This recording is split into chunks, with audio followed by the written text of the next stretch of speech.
State Reports welcomes you. 589 ಗ್ರಾಮ ಚಿನ್ನಾಭರಣ, 1 KG 126 ಗ್ರಾಮ ಬೆಳ್ಳಿ ವಸ್ತುಗಳು, 1 ಕಾರು ಮತ್ತು 3 ದ್ವಿಚಕ್ರ ವಾಹನಗಳು ಹಾಗೂ 9.50 ಲಕ್ಷ ನಗದು ವಶ. ಮೊತ್ತ 1,26,63,000. ಪೊಲೀಸ್ ಠಾಣಾ ವ್ಯಾಪ್ತಿಯ ಬನಶಂಕರಿ 2ನೇ ಹಂತದಲ್ಲಿ ವಾಸವಿದ್ದ ಆರೋಪಿಗಳು ದಿನಾಂಕ 26 ಜನವರಿ 2026 ರಂದು ಬನಶಂಕರಿ ಪೊಲೀಸ್ ಠಾಣೆಯ ದೂರನ್ನು ದಾಖಲಿಸಿದ್ದಾರೆ. ದಿನಾಂಕ 25 ಜನವರಿ 2026 ರಂದು ಬೆಳಿಗ್ಗೆ ಮನೆಗೆ ಬೀಗ ಹಾಕಿಕೊಂಡು ಕುಟುಂಬ ಸಮೇತ ತಮಿಳುನಾಡಿನ ಆರ್ಕಾಡ್ಗೆ ಹೋಗಿದ್ದು, ದಿನಾಂಕ 26 ಜನವರಿ 2026 ರಂದು ಬೆಳಿಗ್ಗೆ ವಾಪಸ್ ಬಂದು ನೋಡಲಾಗಿ ಯಾರೋ ಅಜ್ಞಾತರು ಮನೆಯ ಬೀಗ ಮುರಿದು ಕೊಂಡೊಯ್ದಿರುವುದಾಗಿ 900 ಗ್ರಾಂ ಬೆಳ್ಳಿ ವಸ್ತುಗಳು, 2 ಜೋಡಿ ಕಂಗಣ ಮತ್ತು 110 ಗ್ರಾಂ ಬಂಗಾರದ ಆಭರಣಗಳನ್ನು ಕಳ್ಳತನ ಮಾಡಿರುವುದಾಗಿ ತಿಳಿಸಿದರು.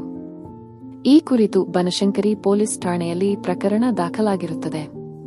ಪ್ರಕರಣದ ತನಿಖೆಯನ್ನು ಮುಂದುವರೆಸಿದ ಪೊಲೀಸರು ವಿವಿಧ ಆಯಾಮಗಳಲ್ಲಿ ತನಿಖೆಯನ್ನು ಕೈಗೊಂಡು ಭಾನುವಾರದಿಂದ ಬೀಚ ನೋಟಿಸನ್ನು ಕಳೆಹಾಕಿ ದಿನಾಂಕ 5 ಫೆಬ್ರವರಿ 2026 ರಂದು ಯಶಸ್ವಿಯಾಗಿ 2 ಕಳ್ಳರನ್ನು ಬಂಧಿಸಿದ್ದಾರೆ. ಬಂಧಿತರ ಬಳಿಯಿಂದ 1 ದ್ವಿಚಕ್ರ ವಾಹನ ಸಮೇತ ಕಳ್ಳತನದ ವಸ್ತುಗಳನ್ನು ವಶಪಡಿಸಿಕೊಂಡಿದ್ದಾರೆ. ಬಂಧಿತರನ್ನು ನ್ಯಾಯಾಲಯಕ್ಕೆ ಹಾಜರುಪಡಿಸಿ ನ್ಯಾಯಾಂಗ ಬಂಧನಕ್ಕೆ ಒಪ್ಪಿಸಲಾಗಿದೆ. ದಿನಾಂಕ 6 ಫೆಬ್ರವರಿ 2026 ರಂದು ಆರೋಪಿಯನ್ನು ಮತ್ತೆ ನ್ಯಾಯಾಲಯಕ್ಕೆ ಹಾಜರುಪಡಿಸಿ 7 ದಿನಗಳ ಕಾಲ ಪೊಲೀಸ್ ಅಧಿಕಾರಕ್ಕೆ ಪಡೆದುಕೊಂಡಿದ್ದಾರೆ. ಪೊಲೀಸ್ ಅಧಿಕಾರಕ್ಕೆ ಪಡೆದ ಆರೋಪಿಯನ್ನು ಸುದೀರ್ಘವಾಗಿ ವಿಚಾರಣೆ ಮಾಡಿದಾಗ ಈ ಪ್ರಕರಣದಲ್ಲಿ ಭಾಗಿಯಾಗಿದ್ದ ಇನ್ನೂ ಸಹಪರ ಆರೋಪಿಗಳ ಬಗ್ಗೆ ಮಾಹಿತಿಯನ್ನು ಪಡೆದು ಅತ್ತೆ ನಿವಾಸದಲ್ಲಿ ಮರೆಮಾಚಿದ ವಸ್ತುಗಳನ್ನು ದಿನಾಂಕ 7 ಫೆಬ್ರವರಿ 2026 ರಂದು ಈ ಪ್ರಕರಣದಲ್ಲಿ ಜಪ್ತಿ ಮಾಡಲಾಗಿದೆ. ದಿನಾಂಕ 8 ಫೆಬ್ರವರಿ 2026 ರಂದು ಆರೋಪಿಯನ್ನು ಮತ್ತೆ ನ್ಯಾಯಾಲಯಕ್ಕೆ ಹಾಜರುಪಡಿಸಿ 10 ದಿನಗಳ ಕಾಲ ಪೊಲೀಸ್ ಅಧಿಕಾರಕ್ಕೆ ಪಡೆದುಕೊಂಡಿದ್ದಾರೆ. ದಿನಾಂಕ 10 ಫೆಬ್ರವರಿ 2026 ರಂದು ಈ ಪ್ರಕರಣದಲ್ಲಿ ಭಾಗಿಯಾಗಿದ್ದ ಮತ್ತೊಬ್ಬ ಸಹಪರ ಆರೋಪಿಯನ್ನು ಬಂಧಿಸಿ ನ್ಯಾಯಾಲಯಕ್ಕೆ ಹಾಜರುಪಡಿಸಲಾಗಿದೆ.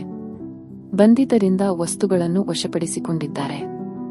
ದಿನಾಂಕ 11 ಫೆಬ್ರವರಿ 2026 ರಂದು ಆರೋಪಿಯನ್ನು ಮತ್ತೆ ನ್ಯಾಯಾಲಯಕ್ಕೆ ಹಾಜರುಪಡಿಸಿ 8 ದಿನಗಳ ಕಾಲ ಪೊಲೀಸ್ ಅಧಿಕಾರಕ್ಕೆ ಪಡೆದುಕೊಂಡಿದ್ದಾರೆ. ಬಟ್ ಟೆಕ್ನಿಕಲ್ ಆಧಾರದ ಮೇಲೆ ನಮ್ಮ police entire team they have done N excellent work and ಜನಕ್ಕೆ ಒಂದು ಕಾನ್ಫಿಡೆನ್ಸ್, ಯಾಕೆಂದರೆ ಪೊಲೀಸ್ ಯೂನಿಫಾರ್ಮ್ ಹಾಕೊಂಡು ಈ ಥರ ಮಾಡಿದ್ದು ಅದು ಭಾಳ ಒಂದು ಸೀರಿಯಸ್ ಅಫೆನ್ಸ್.